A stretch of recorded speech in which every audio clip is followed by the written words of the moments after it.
Morning, everybody, and welcome to Unique Peace. Today, I'm really super excited. I have Lorraine Austin. She is my Reiki master teacher and mentor. I'm also in beautiful sunny California, so you'll notice that the scenery is a little bit different. So I want you to join me in welcoming Lorraine to the show. Good morning, Good Lorraine. morning. How are you this morning? I'm doing well. How about yourself? Good, good. It was a fun night. So we had a bar mitzvah out here. So flew to California. We're flying home today. So, It's 7 a.m. by you, correct?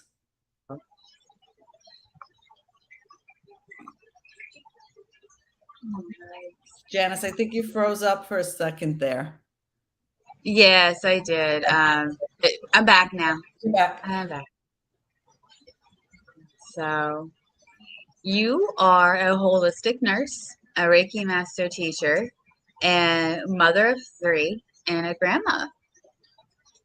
Yes, ma'am. And can you tell us a little bit about your story? How you went from you went into nursing and then you went into Reiki. Can you Yes. tell us a little bit about that story? Oh, gosh. Yes. That journey began back in the late 1980s. I was nursing at a huge hospital in Manhattan, and I was working in the ICU. And back in the late 80s, history is sad, but that was the time of the AIDS epidemic. So the ICUs at that time, especially on the East Coast, were just inundated with HIV positive patients, young, healthy, otherwise healthy men dying. It was really a very difficult time. And I was a very young new nurse, and I will never, ever, ever forget. There was a group of nurses and other healthcare professionals that would come around maybe a couple times a week to go behind closed curtains with some of our sickest AIDS patients and do what we used to call the voodoo. Like, we weren't really sure what they were doing, but they would go behind the curtain and we would watch on the monitors these otherwise very irate, angry patients who were in a lot of pain, both mentally, physically, spiritually. We watched the numbers on the monitors just come down to a level that was much more acceptable, much more safe. And they'd come out from behind the curtain and we'd say, what are you guys doing back there? Like, you got, is it magic? What are you doing? And so, long story short, they were doing something like therapeutic touch. And it was an energy technique developed by a nurse at NYU. And that's where I was working at the time. And when I got to sitting down and talking to them, I became very interested because I saw firsthand, I saw it work. And I was asking a lot of questions, and they kind of just referred me to some books I could read, whatnot. So fast forward about 6 years later, I came across an adult education program that my spiritual home, the church I was attending, was offering. And it was an introduction to Reiki. And when I read the description, it sounded and looked very familiar to the therapeutic touch that I had been introduced to back in the late 80s. And I decided to sign up for the class, and that was it. I was hooked. So I began my journey with Reiki through kind of conventional nursing. And from there, I got very interested in yoga and Tai Chi and meditation. And eventually, later on in my career, I gave up, I guess, traditional nursing and solely focused on really addressing more of the spiritual needs of people, which we know affects people's physical well-being as well. Everything goes hand in hand. And so I always go back to those days when I was in my 20s and I saw these nurses do literally magic on these patients that were so in need of just love and energy. And I'm not I wouldn't say I'm a right-brained person. I wouldn't say I'm a totally right-brained person or a totally left-brained person. I'm pretty balanced. So it was just, the timing was perfect because I actually saw proof of the power of energy healing without really even seeking it out. It kind of found me. And It's funny how it finds us. So I always say that Reiki finds you. If you have to look for it, Not that it's not for you, but I always think, organically things should find you, should present themselves, and it's up to us to act on what the universe sends us. And if you do that, pretty much your life should flow in the manner that was decided before you even got here. So, yeah. So, and through my journey with you, if you find it brings a lot of Reiki brings a lot of peace. It got me through my divorce, as you know. It's gotten me through a lot, and I'm guessing that it got you through a lot too, just by becoming that practitioner. You found that peace in yourself. Absolutely. Um, to me, when I found Reiki initially, I used it for self work. I never expected to be, quote unquote, sharing it with others. I really used it as a self healing tool for myself to help bring me to a level of peace in many different aspects of my life. Um, and it was through the power of that and through it helping me so much that I just felt the calling to introduce it to others. um, again, allowing them to find me. I'm not going out trying to convert people to become Reiki people. They found it in their own way. And yeah, just sharing it with others has been such a blessing, because I know it works. It worked in my own life. And Reiki is primarily and fundamentally meant to be a self-healing technique. That is how it was designed. And I always say, if you don't know how to bring peace or how to de-stress your own self, how are you going to help others do the same? And I'm not saying that we need to become masters. We need to become perfect at it. Because we don't. If you wait for that, we'll never have anybody helping anybody out. But you need to be actively working on it yourself and working with it yourself in order to share it with others. I heard a quote many years ago. You can't give somebody something you don't have, right? So if I don't have the tools myself, I haven't been successful and not so successful and learn from my mistakes and change things up. How am I going to help others? So I would love to give everyone $1, but if I don't have $1 myself, I can't do that. So you can only share what you have. I recently read, I'm currently reading The Six Pillars of Self-Esteem. And there's a story that he wrote in there that is exactly that. It echoes that perfectly. Is This couple came to this teacher, like a guru, and said, "My son has a sweet tooth. You need to help him get rid of his sweet tooth." And the teacher said, you come back and see me in 2 weeks."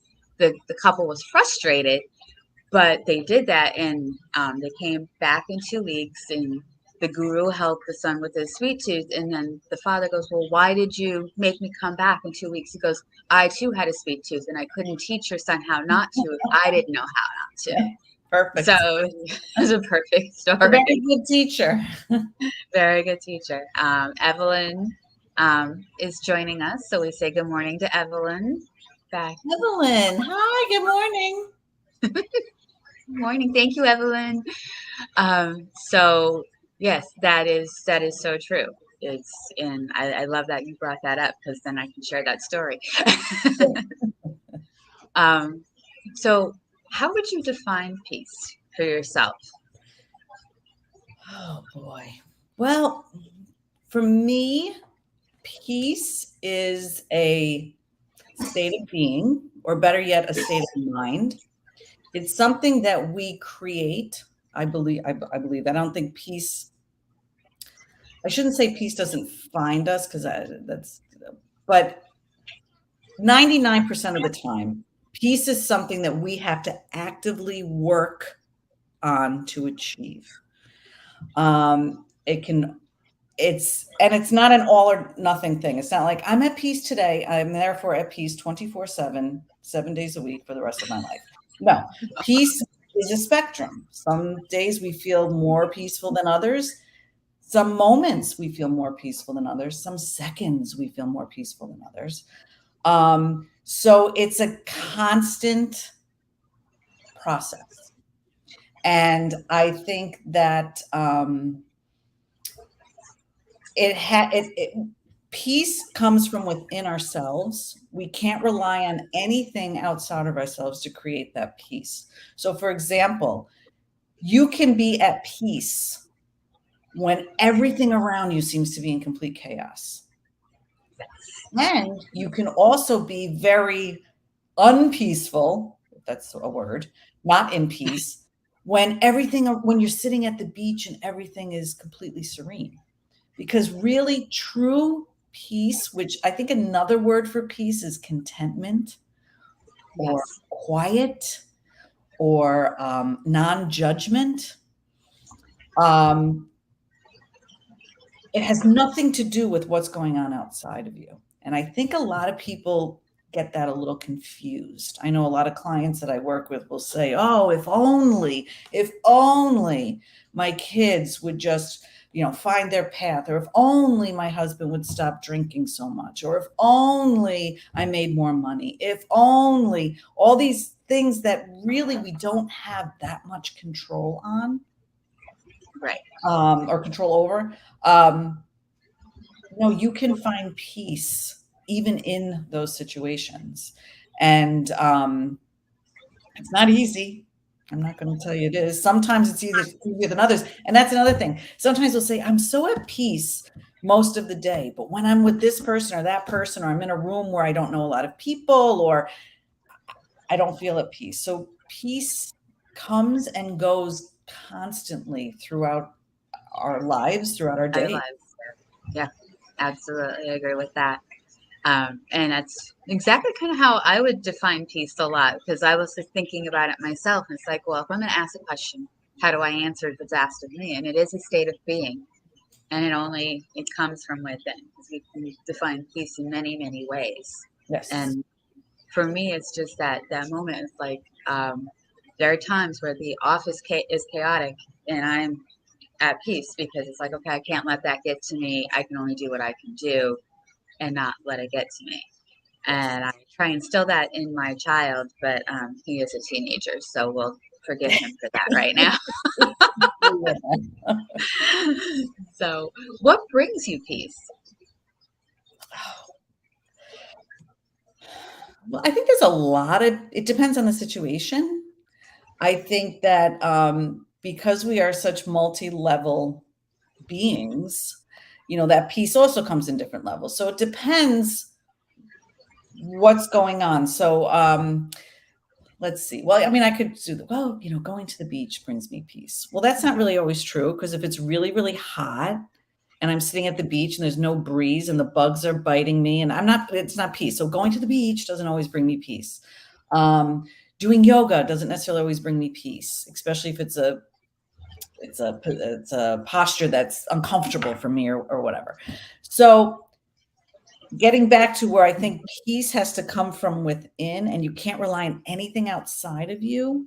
I think I have learned that the best way to bring myself peace is not to say, go to the beach. What if it's raining and I can't get to the beach and I need to find peace? Well, what am I going to do? Just stay in that uncomfortable feeling because it's raining and I can't get to the beach yet? No. And I know it sounds so cliche when I say it. If you're my student, you're going to remember this and you're going to know what's going to come out of my mouth. I think the most powerful way to find peace is through your breath and through breathing. And I know it's like, oh God, everyone that comes on your show probably says the same thing, or a lot of people, but I'm telling you, to me, it's the one of the most powerful tools we have. And it doesn't require anything outside yourself. You don't have to have a car to get to the beach. You don't have to have the perfect weather. You don't have to have money to buy yourself something that's going to bring you peace. You just have to, you don't even have to sit. You just have to breathe. And it throughout every culture for thousands of years, they've talked about breath work. So there's got to be something to it. And Yes. for me, that's key. That truly brings me peace. But again, what I teach a lot of my clients and students is you can't just wait until you're in a feeling of, oh boy, I'm not feeling comfortable. I'm getting angry, or I'm not in the flow, or I'm not feeling at peace. and try to start doing breath work. It's something that you have to constantly, constantly work on. It is throughout the day. I mean, I check in with my breath probably 30 times throughout the day. And that's on a good day. That's on a day where the S is hitting the fan. I mean, this is on a day where everything's kind of going along pretty well. So I used to tell my clients the story that expecting breath work to work for you when you're in a very stressful situation is like trying to learn to swim when you're drowning. It doesn't work. You have to learn how to swim in a very controlled environment where you feel safe. You learn it in steps. You know, some days are a little bit better than others, but the idea of taking swimming lessons and practicing is so that you will know what to do when, God forbid, it gets rough or you find yourself in a dangerous situation, and or learning to swim will avoid those situations altogether. It's the same thing with breath work. It's something you have to practice constantly. And what's great is you can do it without anybody even knowing you're doing it. You don't have to sit in a quiet room with the music on and your eyes closed. You could literally do it I do it during traffic. during traffic. That's a great time to do it at every red light. And then eventually you're going to find yourself not even consciously doing it anymore. Your body just automatically goes into that state, that breath, that state of breathing without you consciously telling your body to do it. And it really, if I mean, I would be a very, very, very, very wealthy person if everybody I've told this to, if I mean the people that come back and just say it has changed my life. I mean, just but you have to do it. It's not going to. You have to physically do it. It's not nothing in life is easy. You know, nothing worth obtaining is easy. It's work, but it is worth it. It is worth it. It is. It is. It is. It gets you through the day. People don't realize it, but it gets you through the day. Yes. And also, you know, there's that old, along with breath work, another really, I think, very useful tool that I've learned is imagery. You know, energy follows thought. So if you are able to think or imagine something, it will change the way you're feeling on an emotional and spiritual level. So very simple. We were talking before about how you could optimally, you want to be able to remain in a state of peace, balance, and calm, even when everything around you is in chaos. So sometimes what I'll do is, in addition to just breathing, and I'll give you a very quick example of that in a minute. I imagine myself sitting in the eye of the storm. So I actually imagine myself sitting in the center of like a hurricane. And we've all seen the images of hurricanes on the news. You know, we have that nice, beautiful eye in the center. Well, I imagine myself actually sitting in that center and I see everything around me swirling, but I'm sitting very still. I notice, I see the storm around me because it's not like we want to live in this world where we're not aware of what's going on around us, right? I'm aware of it, but I'm not swept up into it. I remain in the eye of it. And to me, that's a very powerful image to use. And I think that that has helped a lot of my clients in the past as well, and even children. You know, we play games like that too. And it's very interesting that you use the hurricane, the eye of the hurricane, the eye of the storm, because when I was going through a very tumultuous time in my life, it was like Dorothy and the Wizard of Oz, or like Twister. We recently saw. I was standing and it's like everything else could just like swirl around me, just keep going, and like wherever it lands, it's not going to land on me. It's like there will be no houses on me. Exactly. And what's nice too about kind of imagining that is it helps you to see the chaos in a very different light. When you're in the chaos and you allow yourself to be pulled into the drama, pulled into the chaos, pulled into the dysfunction, you can't see it clearly. It's like trying to see the tree in the middle of the forest. You know, everything just becomes so confused. when you allow yourself to step into the eye of the storm, literally imagining yourself stepping out of it and sitting where it's quiet, you see from a completely different perspective. You can see your role in the chaos because we always have a role in it, whether we want to believe it or not. You can see the dysfunction more clearly for what it is, and it doesn't become all consuming. You can kind of just watch it kind of swirl by. And I think that, it can be very enlightening to kind of look at the chaos from that perspective. And we can learn a lot Yeah. about what we need to shift. So sometimes people have a hard time visualizing. I personally, my clients sometimes have a hard time visualizing. What is your guidance in that? I know what I do. I want to hear what you do. Well, I think it's different for everyone. Sometimes for people, I tell them don't. Some people, if I say close your eyes and visualize, right, they can't do that. Some people aren't visual learners. Draw it. Take a crayon and a piece of paper, draw a stick figure, draw the storms, swirling around it, if that helps you. Find a picture of a hurricane online, what it looks like, staring from above, and imagine yourself sitting Right in the in the center of it. center. You don't have to close your eyes to see the image. You can have your eyes open and look at a picture of what it is you're trying to imagine. For me, that's the way to work, especially with kids. That's very helpful, or having them draw a picture of it. It's much. You can also tape yourself, like almost talk yourself through the imagery and listen to it. I know some people don't like to listen to their own voices, but that can work also. Yeah, I don't know if that's what you were going to say, but that's one of Well, the. I ask them to feel the storm or feel the chaos and then kind of like remove themselves, kind of like what would it feel if how would you feel if you weren't in it?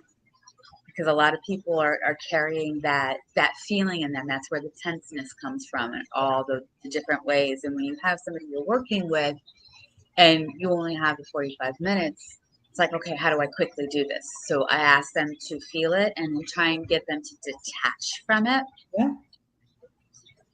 Just because it's like, okay, Yes. you're in all of this now. Let's try and extract you a Up. little bit from. I love the other ideas. I mean, like I I said, might steal those. I think the beauty in what I do and what you do, I think, is that it's not a one size fits all for anyone. Everybody's got to figure out, that's when he said, what I like the question of, what brings me peace? I mean, for others, it could be something completely different. I think that's what I obviously find on your podcast, that everybody that sits where I'm sitting gives you different answers. Yes. And that's okay, because I think part of why some people have such trouble finding peace is we're constantly judging ourselves. I'm not doing it right. I should have done it this way. Or why does that work for that person? Why isn't this working for me? And it should work for me. And we're creating a lot of that stress because we're judging ourselves. I always, like I said, I feel like I'm repeating myself so much. You've sat through so many of my classes, but for my husband, he does not meditate. He says he does not do breath work. He's not into any of this stuff. But it's interesting because he's more into it than he realizes. When he's feeling overwhelmed, whether it's through work or whatever, he goes out on his little boat and he goes fishing. And I always laugh because he never comes back with a fish. Because it's really not about fishing. It's not about fishing. It's about being on the water, bobbing, and whatever it is for him. That's where he, quote unquote, finds his peace. So I think part of what we do as facilitators and help people is help them find what works for them. And sometimes it's a combination of things. I mean, I would say the breath work to me is key for anyone to learn, just because, like I said, you can do it anytime, anywhere, any place, without any outside needs. But I also think there's a lot of fun in finding other things that bring us peace. That's fun. Try it. Maybe taking a walk or hiking or swimming, things we've never even thought could bring us a sense of calm and connectedness. And just trying new things, if it's cooking, whatever. And if it doesn't work, okay, well, but you tried something new. So, It's okay. So yeah. Yeah, so you kind of started answering the next Oh, question is how do you help others find peace? um, okay. Honestly, my initial answer is listening, just listening. Um, being a um, present, non-judgmental ear, I think, is the first step. Because when clients first come, or even students come to me, they just want to tell their story. They just want somebody to hear them, to validate them, to love them, and to not judge them. So sometimes that initial connection, that initial meeting is really just about that. That's step one. That, wow, somebody is here to hear me. I'm not alone. I'm not crazy. And then the work starts. That on meeting one. I'm going to listen to you. I'm going to validate you. I'm going to be a non-judgmental person for you. I mean, I'm going to maintain that throughout. But now the work's going to start. And after they know that they are in a safe place, I think providing a safe place for people is very important. And like I said, safe place just means I'm here to listen to you. I'm not here to judge you. I'm not here to tell you what you're doing right and wrong. I'm here to tell you you're a good person. You're doing the best that you can with whatever you've been given, whatever your level of understanding is at this point. Give yourself a break, love yourself. Now let's see if there's some other things that we can work on to make the situation better. Not perfect it, but to make your life a little bit more joyful and peaceful. And then from there, I usually do introduce a very simple breathing technique on one of the first meetings. Even Reiki 1, we work a lot on breathing in that first class. Um, and I do what, for the non-Reiki people, I do what's called square breathing. And it's so simple. I've taught kids 8 years old, even younger, how to do this. And it's simply just breathing in for a count of usually about 4 seconds, holding for 4, exhaling for 4, waiting for 4 to take that next breath. So you're making like a square, 4, 4, 4, 4. And I do it with them. I sit there and I said, okay, for 5 minutes, we're not going to talk and we're going to just do that breath together. And it's just amazing. After 5 minutes, they open their eyes like, oh my gosh, that was so nice. And then they have their homework. Okay, you need to do this every day, 3 times a day until I see you next time. And then we kind of build on that. So I would say providing that safe space, introducing the breathing technique.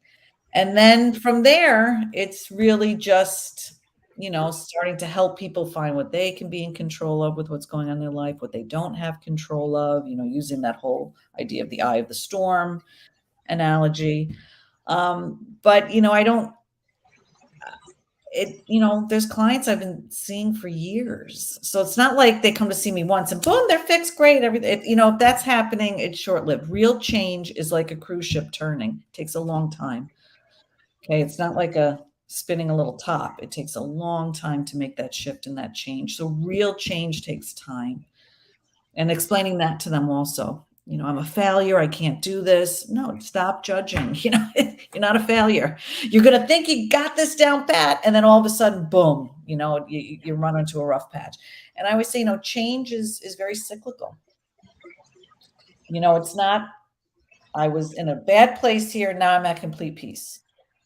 No, wouldn't that be nice? It's more of, okay, this was a good day. This wasn't such a great day. Oh, this was a great hour. Oh, this wasn't such a great hour. And it's constant 2 steps forward, 1 step back, 3 steps forward, 10 steps back. I mean, anything can happen.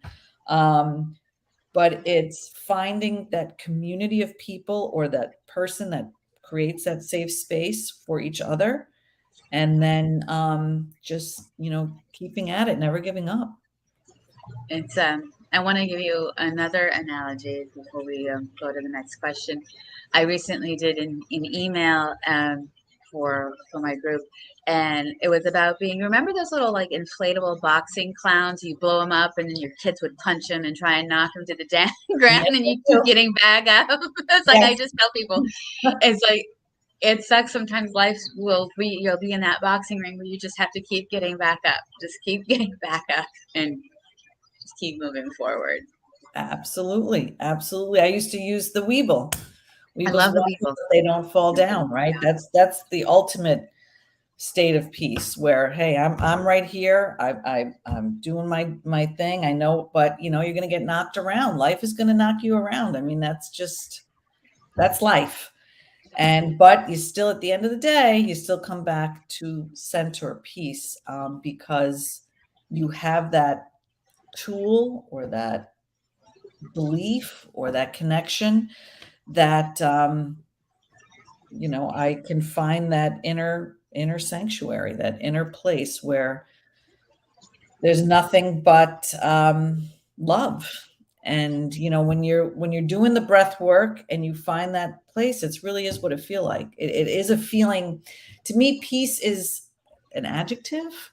It's a description of how you're feeling at any given moment. And it's funny, I was thinking about this morning before I came on with you that I always think it's kind of fun, and I used to give this homework to some of my clients, where I was like, every day I want you to check in with yourself 10 times on a scale of 1 to 10. How peaceful am I feeling right now? And they bring it back with them, the chart, and you'd see it fluctuates. And I'll say, make little notes. You know, if you're only putting a 1 down there, give me what just happened. Who did you just speak to? What were you thinking about? Whatever. And then we can kind of see what knocks us out of that state, what brings us into that state, what do we need to not necessarily avoid, because I'm not one to deal with avoidance. I think that brings its own set of problems, but maybe we need to do a little breath work before we answer the phone if mom calls or whatever it is. So kind of, you know, I always say that, you know, my sessions with clients were very specific for each person. I never approached any person exactly the way I approached anyone else, because everyone's so It's unique. all individual. Even we even noticed that in class. Even in class, that was something that was brought up.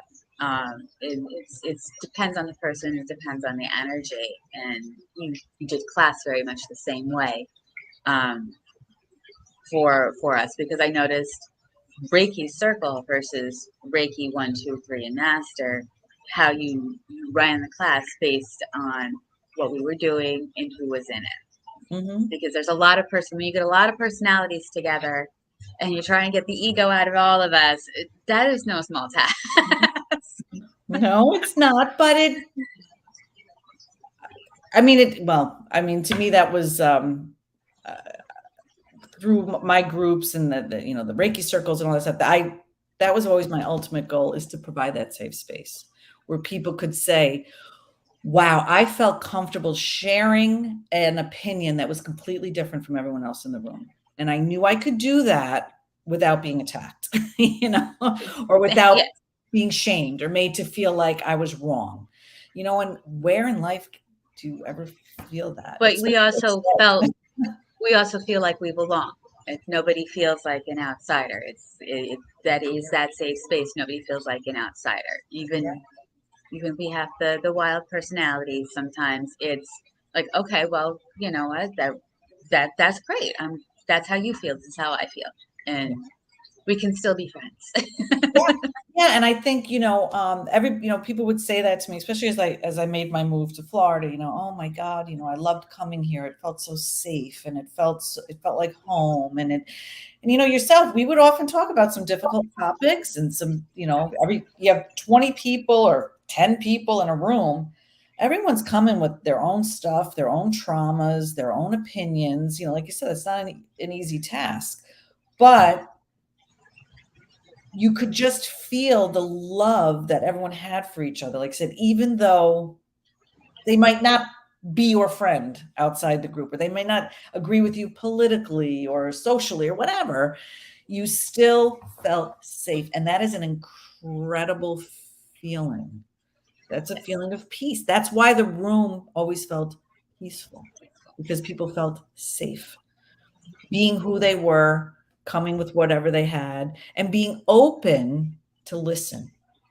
That's hard. It's hard to listen to somebody else who's not speaking your language or who is speaking something that is completely against or different than your own. That's not an easy task. But once you learn how to do that, that's also a very peaceful feeling. Wow, I could sit here and listen to somebody who has completely opposite views as me and not think badly of them. I Right. think that's also something that happens when you're at peace. When you're at peace within yourself, it's very hard to be really upset with other people. If you're getting It really is. upset with people, it's really not about the other people. It's about you, and it's about something within yourself needs to find a sense of peace and acceptance. And then you're not as affected by others. It just is what it Yeah, is. I mean, I've recently had that challenge, and I've come a long way. So good. But yes, it's finding that peace within. And it's like, okay, that's not going to bother me. That I don't know what that is, and it's like, so sometimes it's like I don't know about you, but I've had to sit and like, okay, why is this bothering me? Why is this bothering me? And sometimes it is the energy the other person is giving, but it's like I literally sat with myself for a very long time on specific issues, and it's like, why is this bothering me? And I would try and come to the root of it for me first before I not so much assigned blame, but said, okay, this isn't mine. They can have that back. So totally, totally, yeah. And I think that that's part of that checking in, to like, wow, why am I feeling so upset right now with this person or with what I'm seeing? And I'm not saying you're not validated in your feelings of being upset. The person could be really not being a very compassionate, loving person. But for it to bother you to the point where it pulls you out of that space to be able to be loving and compassionate, yeah, that's that's it doesn't feel good. It does not feel good physically, like you were saying, in your body where you hold that. When we're not at peace or we're being very negatively affected by another person, it hurts. Either our stomachs hurt, our chests hurt, our heads hurt. Physically, it does not feel good. So we've got to find a way to be able to be in those situations sometimes and not let it negatively affect us. Why are people sick with chronic illness? Well, that all goes hand in hand. I still go back to my nursing days, physical, emotional, spiritual. yep. That all go hand in hand. So really a journey to finding more peace in your life is truly a journey to physical health. It really is. I mean, I think I read a study not too long ago about Alzheimer's and how they're actually finding now people who tend to develop Alzheimer's have had more stressful or traumatic lives. Now, I'm not to say, okay, great. What happens if, we had a lot of trauma in our lives that was perpetuated on us? Oh, great. Does that mean no, it's No. people that didn't deal in a healthy manner or weren't given the opportunity or taught how to deal with those traumas and just let them eat away at them. So things are going to happen to us. I mean, there's things that we are, just a victim of. It's what we do with that situation is what we have control over. How we decide to process it, how we decide to work through it, how we decide to forgive, not forgive, whatever. That's the only thing we have power over is our choices. I have. I'm gonna throw in a question, throw you for a loop. Oh boy. Uh, you're a new grandma, and you've had multiple experiences in life, and being a mom, you're gonna give advice. So, how do you peacefully try and navigate? Try this and find a way to help your daughter and your granddaughter be peaceful with each other, because it's going to happen at every age. I know that I was very personally very resistant to anything my mom had to tell me. Now I'm a little bit more open. I don't get much advice. I get, yeah, that happens because he's a teenager. Yeah. Okay, so you broke up there for a little second. So what advice I'm going to give my daughter as far as dealing with her daughter? Yeah. It's like, how do you try and keep your daughter peaceful when your granddaughter's like having a tantrum, or try and get your granddaughter to be peaceful and come out of that tantrum being so she's young. So Okay. Okay, I'm going to answer there's that. two questions. Yeah. So So I would say first, I don't know if this is answering your question at all, but I know I always I get a lot of feedback from all three of my kids, my two daughters and my son, about growing up with me as a mother and why we were so close. And I have to say, I'm very lucky. I didn't, not my kids are not perfect. There were issues, of course, like any kids, but nothing that I would classify as very major. Like, some of the struggles that people have. no, she's All three of them will tell me that I always made them feel safe coming to me with whatever they had to come to me with. And that gets back again to what I talked about, that safe space. So it was hard when your teenage daughter comes home and tells you when they had sex for the first time or when they tried alcohol for the first time, but no matter how hard it is, I had to maintain that space of, I still love you no matter what. How did you feel when you made that decision? How did that decision impact your life? That kind of stuff. Like really just I wanted it. What are you kidding me? Right? That's what we want to do, but you can't do that. You don't want to you don't want to react, you want to respond to whatever they're saying to you. So you've got to yes, maintain that. And then you want to talk about, okay, now there has to be consequences. You made a decision that wasn't the best decision, but consequence has to fit the crime, right? Okay. So that, I just want to throw that out there. Now, as far as my daughter, it's interesting. I think it's happening now because my granddaughter's about 15 months old. So the tantrums start a little bit now. They start realizing if I scream loud enough, I get whatever I want, right? So that's, you don't want to, you don't want them to think that that's the answer, but allowing always telling my daughter from day one when the baby was born, listen, motherhood is wonderful, but it's not like it is on TV. There are really, really tough days. There are days when you are going to question, can I do this? I don't like my baby right now. I don't like what my baby's doing. I don't like what my baby's doing. I love my baby, but so constantly validating her that there are going to be days where you just have to say, I can't do this. Help me. Please take the baby, whether it's to her husband, to her sister, to me. Please take the baby out of here, take her for a walk, do something. I need to disconnect myself. I need to remove myself from the situation. And you need to give yourself permission to do that and not feel like a bad mom. Because if you go on these crazy websites and Facebook groups. I mean, they're judging each other and judging each other's parenting skills. And you know what? There's no yeah, one right way to do it. And I think really just validating mom's feelings, and validating that being a new mom is tough and it's okay to have these feelings. And most importantly, feel safe enough to verbalize those feelings. And as long as you have one person in your life that you can verbalize those feelings to that won't judge you, won't validate you, and will help you in whatever it is you're asking them for, good. As far as helping a 15-month-old not throw a tantrum, well, I just had to deal with that yesterday, actually, and she's having a little. She's not speaking words yet, so I think it's a lot of frustration where okay. she's trying.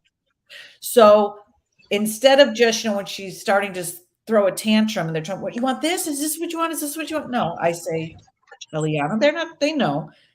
Use your words. Show me, in a calm voice. Again, trying to be that, looking at her in her eyes, not yelling, stop screaming, stop yelling, stop it, bad girl. No, that That you're doesn't help. pulled into the storm, right? You want to bring her into the eye of the storm, bring her to the eye. Okay, Aliana, I see you're frustrated. Show me what you want. And it's amazing. She just stops. She just looks at me. She doesn't say what she wants, but at least it defuses the situation. Bring her into the eye with me and then try to figure out what it is that she wants. Um, But unless you can bring yourself into that eye when the kid's screaming, you're just going to be whipped up in the storm with her. So again, trying to teach my daughter that too. Don't get so upset because she's screaming. Maybe she's having a bad day. Maybe, we all have bad days. So you just got to help her. Okay. Obviously you're having a rough, maybe we need to go outside, change the environment a little bit, kind of stay calm, stay in the eye of the storm. So, yeah, I was like, wait. Answer for a question, but be an example. Like we said, going back to what we said before, if I don't know how to stay in the eye of the storm, how the heck am I going to help my daughter or my granddaughter do it? You're not. So working on myself as a grandmother, that's a whole different. It's Different ball of wax. Nobody teaches you how to be a mom. Certainly no one teaches you how to be a grandma. So now I have to learn. And I tell my daughter that every day. I'm learning to be a grandma. It's a different role. So, we have to be patient with each other. And open communication. Very important. Now, yes. You've got anything in your toolbox that you can share with us if someone calls you, me, one of your other students, just really stressful moment, it's been a really stressful day, or I got to step into this situation and I don't know if I'm going to make it through. What's in your toolbox? What's in Lorraine's peaceful tackle box that she can pull out really quick and say, try this? I know the square breathing. Yeah, honestly, that's I will sometimes I'll talk actually I do this with my younger daughter a lot. I'll actually talk her through it's a minute. Sit down. I will tell them to sit. They got to stop. They got to stop moving. Just either stand where you are or sit down.